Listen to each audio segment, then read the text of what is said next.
अब तक बस तकरीबन आधे रास्ते का सफर तय कर चुकी थी। रास्ता जितना सुनसान था उतना ही अंधेरे में डूबा हुआ भी था। बस में मेरे और राहुल के अलावा ज्यादा लोग नहीं थे। अगर थे भी तो वो सभी नींद के आगोश में थे। रात काफी हो चुकी थी। घड़ी बता रही थी रात के 11:15 बज चुके हैं। तभी मैंने राहुल से कहा, ये कौन सी जगह है भाई? इस पर राहुल बोला, भाई तू मुझसे ये 3 बार सवाल पूछ चुका है, अब मुझे क्या पता? मैं भी तो तेरे साथ पहली बार ही आ रहा हूँ। जरा शांत बैठ, कंडक्टर को एड्रेस बता दिया है ना, वो ठीक जगह पर उतार देगा। मुझे भी लगा राहुल ठीक ही बोल रहा है, जिसके बाद मैंने थोड़ी राहत की सांस ली और आंख बंद करके सीट पर पड़े पड़े ही सोने की कोशिश करने लगा। अभी मैं सोने की कोशिश कर ही रहा था कि तभी बस रुकी और मेरे कंधे पर एक हाथ के साथ ही साथ एक आवाज आई, ओ भाई साहब चलो आगे आशिमपुर, उतरना नहीं है क्या? आवाज सुनकर मैं फट से उठकर खड़ा हो गया। मेरे साथ ही साथ राहुल भी उठा और हम दोनों अपना सामान लेकर बस से नीचे उतरने लगे। मैंने सोचा एक बार कंडक्टर से ही पूछ लेता हूँ कि पटोलिया का जंगल किधर है, जिस पर मैंने कंडक्टर से कहा, भाई साहब आप बता सकते हैं ये पटोलिया का जंगल किधर पड़ेगा? इस पर कंडक्टर बोला, माफ करिएगा भाई साहब, मुझे नहीं पता, आप किसी और से पूछ लीजिएगा। कंडक्टर से ना में जवाब पाकर हम दोनों बस से नीचे उतर गए और हमारे उतरते ही बस भी वहां से निकल गई। उस काली अंधेरी रात में उस रास्ते पर हम दोनों के अलावा तीसरा कोई शख्स नजर नहीं आ रहा था। तभी राहुल बोला, यार यहाँ तो कोई दिख ही नहीं रहा, हम पटोलिया का जंगल तक कैसे पहुंचेंगे? इस पर मैंने बोला, अब आगे चलकर देखते हैं, यहाँ खड़े खड़े तो कुछ होगा नहीं, चल। इतना बोलकर हम लोग उसी रोड को पकड़कर आगे बढ़ने लगे, मगर उस सीधे रास्ते पर जहां तक मेरी नजर जा रही थी सिर्फ खामोशी और अंधेरा ही नजर आ रहा था। इतना खाली रास्ता हम दोनों, खासकर मैं, पहली बार देख रहा था, क्योंकि शहर में तो रात भर गाड़ियों के आने जाने का सिलसिला लगा रहता है, जिसकी वजह से ऐसा नज़ारा कभी भी देखने को नहीं मिलता। बहुत देर चलने के बाद भी जब हमें कोई आदमी नहीं मिला, तब हम लोग एक दिशा निर्देशक बोर्ड के उल्टी तरफ लदकर खड़े हो गए। हम बहुत थक चुके थे। एक तो हमारे हाथों में भारी भरकम बैग थे और दूसरा ये कि हम बहुत चल चुके थे। तभी राहुल थोड़ा खिसियाते हुए बोला, भाई छोड़, अब कहीं नहीं जाना, चल घर वापस लौट जाते हैं। इस पर मैंने कहा, पागल वागल तो नहीं हो गया तू? इतनी दूर जब आ ही गए तो उदय से मिलकर ही जाएंगे। पता नहीं इस उदय के बच्चे को क्या चुल मच गई जो उसने इस जंगल में घर ले लिया। इतना बोलकर मैं सीधा खड़ा हुआ और बोर्ड के जिस तरफ लिखा हुआ था उधर पलटा तो उस बोर्ड पर लिखा हुआ था पटोलिया का जंगल 2 किलोमीटर, और साथ ही साथ रास्ते के बगल में जंगल की तरफ इशारा करके एरो भी बना हुआ था। उस बोर्ड को देखकर मेरी सांसों में सांस आ गई और मैंने वो बोर्ड राहुल को दिखाया। उस बोर्ड को देखकर राहुल भी बहुत खुश हुआ और हम लोग रास्ते के किनारे उन जंगलों की ओर आगे बढ़ने लगे। अब आगे बढ़ते हुए हमें थोड़ा अच्छा लग रहा था, क्योंकि अब हम सही रास्ते पर चल रहे थे। जंगल के अंदर रात कीड़ों की आवाजें हमारे कानों में लगातार आए जा रही थी। वो बहुत घना जंगल था। बड़े बड़े पेड़ों की वजह से चांद की रोशनी भी ठीक तरह से उस जंगल में नहीं पहुंच पा रही थी। तभी राहुल बोला, भाई ये उदय ने इस घने जंगल में घर कैसे ले लिया? वो तो भूतों से बहुत डरता था, यहाँ कैसे रहता होगा? बड़ा अजीब सा नहीं है यहाँ पर कुछ? जिस पर मैंने कहा, बात तो तेरी सही है, अजीब तो कुछ मुझे भी लग रहा है। अब हम दोनों को उस जंगल में चलते हुए काफी वक्त हो चला था, मगर अभी तक ना तो हमें कोई घर दिखा था और ना ही कोई इंसान।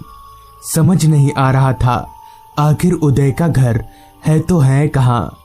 पटोलिया के उस घने जंगल में अभी हम दोनों चल ही रहे थे कि तभी मुझे ऐसा महसूस होने लगा जैसे हमारे अगल बगल में लगे पेड़ अपने आप ही हिल रहे हों।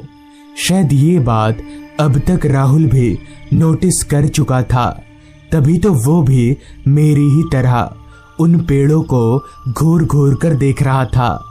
इतने में ही राहुल बोला, भाई ये सारे पेड़ ऐसे हिल क्यों रहे? इस पर मैंने कहा, पता नहीं यार, अभी तो हवा भी नहीं चल रही। ये जगह मुझे कुछ ठीक नहीं लग रही है, जल्दी निकल यहाँ से। इतना बोलकर ही हम दोनों ने अपने चलने की रफ्तार बढ़ा दी और तेजी से उस जगह को पार करने लगे। मगर हम जितना आगे बढ़ रहे थे, जंगल में लगे सारे पेड़ मुझे हिलते हुए ही नजर आ रहे थे। हम दोनों किसी बड़ी मुसीबत में फंस चुके हैं। ये अंदाजा लगते ही हम दोनों ने चलना छोड़कर दौड़ना शुरू कर दिया। मेरी तो कुछ पल्ले ही नहीं पड़ रहा था कि आखिर ये सब हो क्या रहा है। अभी हम दोनों भाग ही रहे थे कि तभी अचानक ही मेरे मुंह के सामने एक सफेद कपड़ा आ गया, जिससे मेरा बैलेंस बिगड़ा और मैं किसी पत्थर से टकराकर जमीन पर जा गिरा। मगर जब मैंने अपने आसपास देखा तो वहां कोई सफेद कपड़ा नहीं था। मुझे बहुत हैरानी हुई, मगर तभी राहुल ने मुझे सहारा देकर उठाया और हम लोग आगे की ओर चलने लगे। थोड़ा और आगे जाते ही मुझे एक छोटा सा घर दिखने लगा। हम दोनों समझ गए कि यही उदय का घर होगा, और इस बात की पुष्टि तब हो गई जब हम दोनों उस घर के नजदीक पहुंचे, क्योंकि उस घर के बाहर एक कुर्सी लगाकर उदय आराम से बैठा हुआ था। थोड़ी देर पहले तक हमारे जिस चेहरे पर परेशानी के काले बादल छाए हुए थे, वहीं अब उदय को देखकर हमने थोड़ी राहत की सांस ली। हम दोनों चलकर जैसे ही उदय के पास गए, तभी उसने कहा, अरे आ गए तुम लोग, मैं तुम लोगों का ही इंतजार कर रहा था, आओ बैठो। जिस पर मैंने कहा, पर तुझे कैसे पता चला कि हम लोग आने वाले हैं? इस पर उदय बोला, मुझे सब पता है, चल बैठ। उदय के सामने ही दो और कुर्सियां लगी हुई थी, लिहाजा हम दोनों वहीं पर बैठ गए। अभी मैं एक कुर्सी पकड़कर बैठा ही था कि तभी मेरे नाक में एक अजीब सी सड़ी हुई सी बदबू आने लगी, जैसे आसपास में कोई जानवर वगैरह मर गया हो। जिस पर मैंने उदय से बोला, भाई ये बदबू किस चीज की आ रही है? इस पर उदय बोला, बदबू? कैसी बदबू? मुझे तो कोई बदबू नहीं आ रही। तभी राहुल बोला, नहीं भाई, कोई बदबू तो आ रही है जरूर। मैं मुर्दाघर में काम करता हूँ और ये बदबू किसी लाश जैसी है। तभी उदय बोला, अरे वो सब छोड़, इतनी दूर से तुम लोग ये सब बात करने आए हो?